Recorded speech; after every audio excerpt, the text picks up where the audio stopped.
Moi, pour la planète, je mets en pratique des techniques naturelles pour la protection des fruits. Nous sommes ici au Jardin École. Nous avons la mission de préserver un verger qui date de 1922. Il y a eu une époque au XXe siècle où il y a eu profusion de métaux lourds pour traiter ces fruits. Aujourd'hui, bien sûr, on revient complètement là-dessus et on utilise des méthodes naturelles, cassia amara en décoction, la prêle, l'ortie. Tout ce qui est en décoction va servir à traiter, alors que les purins, c'est de la fermentation et vont, eux, servir d'engrais naturels. On va les réincorporer au sol. Quand la technique sera au point, d'ailleurs, on a l'intention de mettre en place une formation, comme on le fait aussi pour la taille des arbres, la greffe, etc. Et qu'est-ce qu'il faut tailler maintenant, puisque finalement la taille... On va tailler le bois au-dessus du... La société d'horticulture, ce sont des horticulteurs montreuillois qui se sont regroupés pour avoir plus de force pour faire plein de choses, participer à des concours nationaux puis internationaux. L'une des missions qu'ils se sont fixées aussi tout de suite était de transmettre leurs connaissances.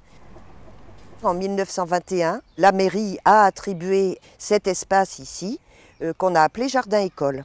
Le lycée horticole que nous connaissons aujourd'hui, rue Paul Doumer, est né ici d'un partenariat entre cette association et l'école Danton de l'époque, qui avait créé une classe post-scolaire complémentaire qui était destinée à faire de ses enfants des petits horticulteurs.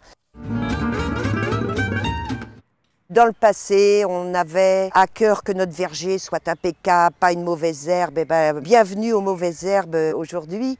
On les laisse gentiment, ça maintient le sol humide, c'est pas plus mal. Et puis, parfois, on utilise aussi le BRF pour pailler, pour éviter les arrosages.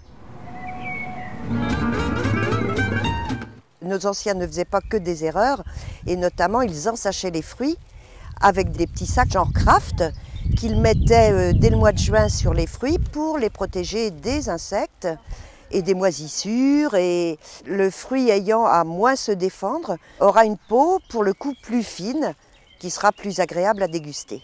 Et puis d'autre part, le fruit étant encore vert, ça permettra de le conserver clair pour pouvoir ensuite le marquer si on le souhaite. Le fruit rattrape de lui-même au cours du dernier mois la pigmentation, c'est-à-dire qu'il va être encore plus rouge que si on l'avait laissé faire naturellement. On ensache avec aujourd'hui des sacs Kraft en papier, c'est bien, mais un sac, c'est un petit bout d'arbre aussi. Alors dans les petits projets que nous avons, ce serait de refaire des sacs comme celui-ci, qui sont en tissu, de façon à pouvoir les réutiliser plusieurs années en les lavant tout simplement. Le Conseil général nous a demandé de créer 2 jardins pédagogiques, l'un au Parc des Guilans et l'autre à l'île Saint-Denis.